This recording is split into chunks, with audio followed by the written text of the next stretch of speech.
2000 সালে আবিষ্কৃত হয় নীল নদের রহস্যময় দুই শহর। বিশাল দেবদেবীর মূর্তি আর অসংখ্য জাহাজের ধ্বংসাবশেষ নিয়ে পানির নিচে এক অন্য পৃথিবী। 2026 সালের এপ্রিল তুরস্কের ডিকল বাঁধের পানি কমতেই জেগে ওঠে 2400 বছরের পুরনো ইতিহাস। মসজিদ থেকে সমাধি সবই যেন জীবন্ত। সারিয়ার বাঁধের শান্ত জলের নিচে চিরনিদ্রায় শায়িত জুলিওপলিস শহর। আধুনিক বাঁধের নিচেই চাপা পড়ে আছে এক প্রাচীন বীরত্ব গাথা।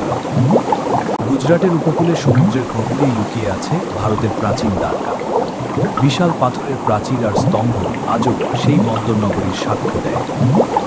বিশ্বের অন্যতম প্রাচীন নিমজ্জিত শহর পাভলোপেত্রি। 5000 বছর আগের ব্রোঞ্জ যুগের এই সভ্যতা আজও গবেষকদের কাছে এক অমীমাংসিত রহস্য।